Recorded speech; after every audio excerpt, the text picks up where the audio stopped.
Hello दोस्तों, स्वागत है आपका एक बार फिर से एग्जाम मंथन में। दोस्तों हम लोग आज चर्चा करने वाले हैं राजस्थान पब्लिक सर्विस कमीशन की जो नौकरी आई है, नई वैकेंसीज आई हैं उसके बारे में। दोस्तों जैसा कि यूपीएससी कंडक्ट करती है, ऑल इंडिया लेवल पे एग्जाम कंडक्ट करती है, आईएएस आईपीएस और भी बड़े अधिकारियों के लिए वो एग्जाम कंडक्ट करती है, उसी प्रकार से हर स्टेट में एक पब्लिक सर्विस कमीशन होता है। जो स्टेट में जो अधिकारी होते हैं, जैसे हमारे एसडीएम हो गए, डीएसपी हो गए, और भी कई सारे हमारे अधिकारी होते हैं, जैसे हमारे फिनेंस के अधिकारी होंगे, चाहे हमारे टूरिज्म के होंगे, लेबर लॉस के होंगे, तो उनका जो एग्जाम कंडक्ट किया जाता है छोटे लेवल पे, वो स्टेट लेवल पे कंडक्ट किया जाता है, स्टेट सर्विस कमीशन के द्वारा किया जाता है। तो उसी प्रकार से एक नई वैकेंसीज आई है राजस्थान के अंदर, जो कि कंडक्ट किया जाएगा राजस्थान पब्लिक सर्विस कमीशन के द्वारा। दोस्तों ये जो आवेदन है, अभी फिलहाल ये चालू करने की बात की गई थी, लेकिन इसको फिलहाल पोस्टपोन कर दिया गया है किसी तकनीकी कारण से। तो वो जो हम नोटिस आए हैं वो भी आज हम लोग आपको दिखाएंगे, नोटिस में क्या बताया गया है। तो साथ में हम लोग आज चर्चा करेंगे कि कितनी पोस्ट आई है, इसका नोटिफिकेशन भी पढ़ेंगे, और आपको जितने भी आपकी इसमें एग्जाम फॉर्म भरने के लिए जो भी बेहद इंपॉर्टेंट जानकारी है उसके बारे में हम लोग चर्चा करेंगे। तो दोस्तों अगर आपने इस चैनल को सब्सक्राइब नहीं किया तो बिल्कुल आज ही सब्सक्राइब कर लिया, क्योंकि यहाँ पे जितने भी इंपॉर्टेंट नौकरियों की जानकारी होती है वो यहाँ पे आपको मिलती हैं, और साथ में यहाँ पे अलग अलग इंपॉर्टेंट वीडियोस भी पब्लिश किए जा रहे हैं जो कि एग्जाम के लिए काफ़ी इंपॉर्टेंट है। तो दोस्तों ये जो नौकरियां आई हैं राजस्थान के अंदर आई हैं, और अभी जिसके वैकेंसीज है वो करीब 988 वैकेंसीज में आई हैं।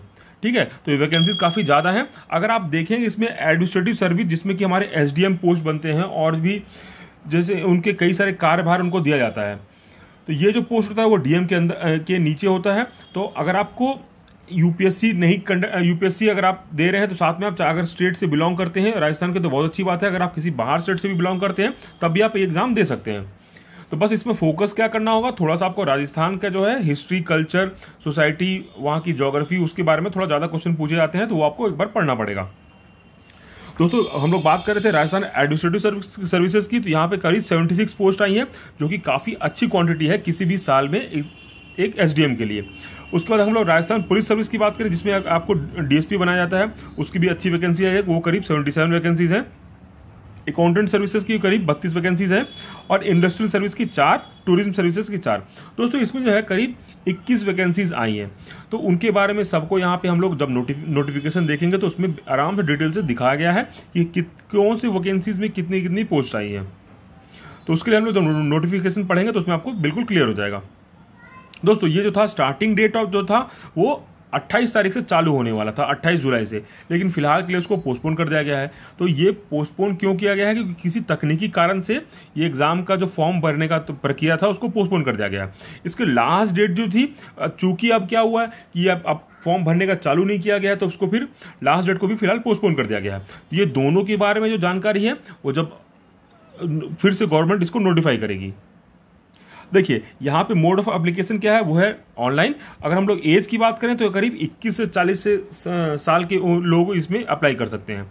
यहाँ पे देखिए 3 मोड में एग्जामिनेशन होगा। पहले आपको प्रीलिम्स पास करना पड़ेगा जो कि ऑब्जेक्टिव होगा, उसके बाद मेंस एग्जाम होगा जो कि सब्जेक्टिव होगा। अगर आप इस दोनों में प्रीलिम्स से पास होंगे तभी आप मेंस में बैठ पाएंगे, मेंस से पास करेंगे तभी आप इंटरव्यू दे पाएंगे।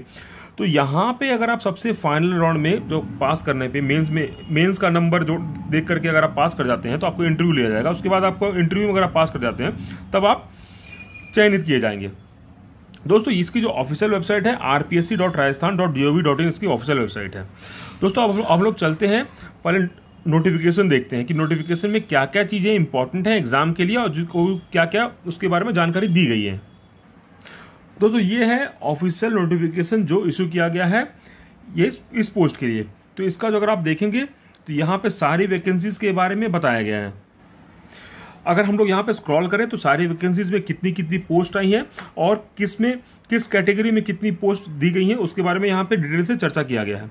तो अगर आप कोई भी एग्जाम को फॉर्म भरते हैं तो आपको नोटिफिकेशन पढ़ना काफ़ी ज़रूरी होता है, तभी आपको समझ में आएगा कि असल में जो टोटल वैकेंसीज होती हैं वो कई सारे कैटेगरीज में डिवाइड की जाती हैं। तो अलग अलग कैटेगरीज में कितनी वैकेंसीज होती हैं वो नोटिफिकेशन देख करके ही क्लियर हो पाता है। जैसे यहाँ पे अगर हम लोग देखें प्रशासनिक सेवा की बात करें, यहाँ पे कुल पद है 76, मतलब टोटल पोस्ट है 76, लेकिन जो अनरिजर्व कैंडिडेट मतलब कि जो जनरल कैटेगरी है उनके लिए 15 है। यहाँ पे देखिए अनुसूचित जाति के लिए यहाँ पे 12 है, और यहाँ पे अनुसूचित जनजाति के लिए यहाँ पे 7 हैं। तो यहाँ पे ये देखिए, यहाँ पे अलग अलग पोस्ट के लिए अगर आप देखेंगे तो टोटल जो है कई सारे पोस्ट में ये डिवाइड किया जाता है। तो हम लोग आगे बढ़ते हैं। देखिए अलग अलग पोस्ट है, यहाँ टोटल कितनी, करीब 21 वैकेंसीज यहाँ पे बताई गई हैं, और साथ में सबऑर्डिनेट पोस्ट के बारे में भी चर्चा किया गया है। तो यहाँ पे टोटल पोस्ट है जो है करीब 21 है, और सबऑर्डिनेट पोस्ट जिनको हम लोग अधीनस्थ सेवाएं बोलते हैं उनकी भी करीब अच्छी वैकेंसीज आई हैं। यहाँ पे देखिए जो कुछ पोस्ट हैं, जैसे यहाँ पे मेंशन किया गया अधीनस्थ सेवाओं के लिए, जैसे 2, 4, 8, 12 और 14, ये 2, 4, 12 और 8, 14, तो इसमें जो है ऑलरेडी राजस्थान गवर्नमेंट के एम्प्लॉय हैं वही लोग अप्लाई कर सकते हैं, और कोई भी बाहर के लोग अप्लाई नहीं कर सकते हैं। तो जब आप फॉर्म भरते समय इस बात का ध्यान रखिएगा कि आपके लिए ये वैकेंसीज नहीं है। अगर आप अनएम्प्लॉयड हैं, अगर आप राजस्थान से गवर्नमेंट में काम नहीं कर रहे, तो ये वैकेंसीज आपके लिए नहीं है। तो इस बात का आपको ध्यान रखना है। दोस्तों यहाँ पे जो एजुकेशन क्वालिफिकेशन मांगी गई है वो है कि मात्र आपके पास कोई डिग्री होनी चाहिए, कोई ग्रेजुएशन की डिग्री होनी चाहिए। अगर वो डिग्री, अगर आप फाइनल ईयर में हैं तब भी आप अप्लाई कर सकते हैं, लेकिन आपको इंटरव्यू में मुख्य परीक्षा से अपीयर करने से पहले आपको उस बात का सबूत देना पड़ेगा कि आपको डिग्री मिल गई है। इस बारे में यहाँ पे बताया गया। अगर इसमें एज लिमिट की बात करें तो एज लिमिट जो है इसकी कैलकुलेट की जाएगी 1/1/2022 से कैलकुलेट की जाएगी, और उसमें जो एज होगी 21 से 40 साल की इसमें उम्र होगी। और यहाँ पे एज रिलैक्सेशन उनको प्रोवाइड किया जाएगा जो भी किसी अलग अलग कैटेगरीज में आती है, उसके बारे में यहाँ पे बताया गया है। अगर आप किसी कैटेगरी में बिलोंग करते हैं तो आप अपने हिसाब से इसमें देख सकते हैं कि आपको कितनी रिलैक्सेशन मिलेगी एज में। यहाँ पे देखिए, अगर हम लोग एग्जाम की बात करें तो यहाँ पे चयन प्रक्रिया के बारे में बताया गया है कि यहाँ पे सबसे फाइनल में यहाँ पे इंटरव्यू लिया जाएगा, उसके बाद से इसमें उनका चयन किया जाएगा। परीक्षा का स्थान एवं माह बाद में बताया जाएगा। जब एग्जामिनेशन का फॉर्म भर देंगे तो उसमें आरपीएससी की वेबसाइट पे नोटिफिकेशन इशू कर दिया जाएगा, साथ में पेपर में बता दिया जाएगा कि एग्जाम कब कंडक्ट किया जाएगा। तो अगर आप देखें यहाँ पे आवेदन प्रक्रिया, यहाँ पे जाके आपको rpsc.rajasthan.gov.in पे जाकर के आपको अप्लाई करना है। यहाँ पे परीक्षा शुल्क जिसके बारे में पहले हमने चर्चा करी थी, तो वो वहाँ पे यहाँ पे अब आप देख सकते हैं कि अलग अलग कैटेगरीज में कितना फीस है, यहाँ पे मेंशन किया गया है। स्कीम ऑफ एग्जामिनेशन क्या है, तो देखिए प्रीलिम्स में जो है 200 नंबर का एग्जाम लिया जाएगा। इसकी जो है डिटेल सिलेबस, अभी हम लोग सिलेबस देखेंगे तो वो अलग से हम लोग सिलेबस देखेंगे।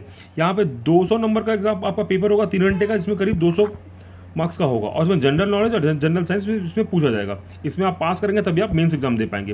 तो मेंस एग्जामिनेशन में 4 एग्जाम होगा। दोस्तों यहाँ पे ना कोई ऑप्शनल पेपर नहीं है। सबसे अच्छी बात यह है कि यहाँ पे कोई भी ऑप्शनल पेपर नहीं है, चाहे आपको यूपीएससी में से ऑप्शनल पेपर होता है, अलग अलग स्टेट में से ऑप्शनल पेपर होता है, जो बिहार में होता है, तो यहाँ पे कोई भी आपको ऑप्शनल पेपर नहीं देना है। तो आप यहाँ पे बस जीएस की पढ़ाई करके अच्छी पोस्ट पा सकते हैं। तो यहाँ पे 4 पेपर में एग्जाम लिया जाएगा, जनरल स्टडीज 1, 2, 3, और यहाँ पे general Hindi and English 200 number के 4 आपके पेपर कंडक्ट किए जाएंगे।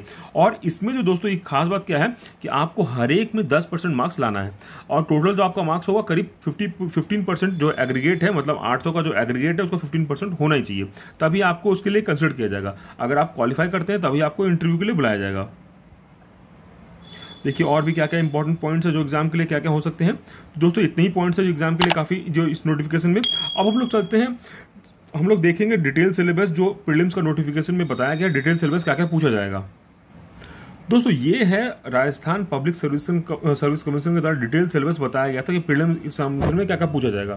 तो आपको पढ़ाई करनी है इसी के हिसाब से, आपको इधर उधर नहीं देखना, जितना सिलेबस में बताया गया उसी के अकॉर्डिंग आप पढ़ाई करेंगे तभी आपको इसमें सफलता मिल सकती है। तो देखिए यहाँ पे जो है बैचलर डिग्री लेवल का आपका क्वेश्चन पूछा जाएगा, और एग्जामिनेशन लिया जाएगा 200 मार्क्स का, और इसकी 3 घंटे का पेपर होगा। यहाँ पे देखिए 150 क्वेश्चन पूछा जाएगा मल्टीपल चॉइस, ऑब्जेक्टिव टाइप होंगे जो कि इक्वल मार्क्स होगा, और साथ में यहाँ पे नेगेटिव मार्क्स है। इसका भी ध्यान रखना है कि 1/3 नेगेटिव मार्क्स है, जो कि जैसा यूपीएससी में होता है सेम पैटर्न यहाँ पे नेगेटिव मार्किंग का रखा गया है। यहाँ पे देखिए सिलेबस में क्या है, history, art, culture, literature, tradition and heritage of Rajasthan. तो यहाँ पे जो है फोकस राजस्थान पे ज़्यादा है, क्योंकि राजस्थान का जो है कल्चर, हेरिटेज, हिस्ट्री काफ़ी इंपॉर्टेंट है इंडियन हिस्ट्री के पर्सपेक्टिव से भी। तो इस पे अगर अब ये एग्जाम लिया जा रहा है, राजस्थान के पब्लिक सर्विस कमीशन ने इसको कंडक्ट कर रही है, तो ऑलरेडी वो इस पे फोकस ज़्यादा करेगी। तो आपको ये वाला पार्ट में काफ़ी ज़्यादा मेहनत करना पड़ेगा अगर आप किसी और स्टेट से बिलोंग करते हैं तो, क्योंकि यहाँ पे जो अगर आप देखेंगे राजस्थान पर ज़्यादा फोकस है। जैसे यहाँ पे एंसेंट राजस्थान का यहाँ पे प्री हिस्टोरिकल साइट्स के बारे में ज़्यादा पूछा गया है। साथ में आपको पॉलिटिकल एंड कल्चरल अचीवमेंट भी जो मेजर डायनेस्टीज़ हैं उनके बारे में आपको चर्चा पढ़ना पड़ेगा डिटेल से। और साथ में अगर आप देखेंगे तो राजस्थान के अंदर कई सारे राजपूत राजाओं का गढ़ रहा है, वह कई सारे किले हैं, जैसे रणथंभौर हो गया, मेवाड़ हो गया, तो वो सब राजस्थान में है। तो आपको उनके बारे में काफ़ी डिटेल से पढ़ना पड़ेगा। इंडियन हिस्ट्री में अगर आपको देखें तो यहाँ पे एंशिएंट और मिडाइवल पीरियड का भी हिस्ट्री पढ़ना पड़ेगा। उसके बाद देखें यहाँ पे आपको मॉडर्न हिस्ट्री भी यहाँ पे पूछा गया है, साथ में ज्योग्राफी का आप सिलेबस देखें तो यहाँ पे अगर आप बात करें तो आपको राजस्थान का भी पढ़ना पड़ेगा। जैसे आप बाकी एग्जाम के लिए पढ़ते हैं वो तो पढ़ना ही पड़ेगा, लेकिन थोड़ा सा स्पेसिफिक आपको राजस्थान पे फोकस करके ज़्यादा पढ़ना पड़ेगा। वहाँ आप राजस्थान की कोई 1-2 किताब लेकर के उसको पूरा पढ़ लीजिए, तो आपका इससे काम बन सकता है। यहाँ पे देखिए ज्योग्राफी ऑफ राजस्थान पूरा, यहाँ पे इसमें क्या क्या चीज़ पूछे जाएंगे वो बताया गया है। फिर संविधान तो दोस्तों सेम ही रहेगा, चाहे सेंटर का है चाहे स्टेट का है, तो आपको सेम ही रहेगा किसी भी स्टेट का है तो उसमें जितने भी आपको चीज़ें हैं वो सेम रहने वाली हैं। ज़्यादा थोड़ा बहुत जो स्टेट का थोड़ा बहुत जो चेंज होगा वो आपको यहाँ पे ज़्यादा चेंजेस नहीं है। अगर आप political and administrative system Rajasthan में देखेंगे तो ये जो है मोटा मोटी सेम ही रहता है। हर एक स्टेट में थोड़ा बहुत डिफरेंस रहता है, उसको आप पढ़ सकते हैं, कोई दिक्कत नहीं होगा इसमें। इकोनॉमी भी सेम ही होगी बस, लेकिन डेटा जो है अलग से आपको इकोनॉमिक्स और थोड़ा सा पढ़ना पड़ेगा राजस्थान का, क्योंकि उसके बारे में कई सारे क्वेश्चन पूछे जाते हैं। इकोनॉमी ऑफ राजस्थान में आपको कई सारी चीज़, जैसे कि वहाँ पे क्या ज़्यादा ग्रोथ होता है, कि क्यों होता है, उसके बारे में ज्वार बाजरा होता है तो वो वहाँ पे ज़्यादा होता है राजस्थान के अंदर, तो उसके बारे में भी यहाँ पे थोड़ा सा आपको पढ़ना पड़ेगा। फिर साइंस एंड टेक्नोलॉजी में तो सेम ही रहेगा, चाहे आप सेंट्रल लेवल के पढ़िए चाहे स्टेट के लेवल के एग्जाम के लिए पढ़िए।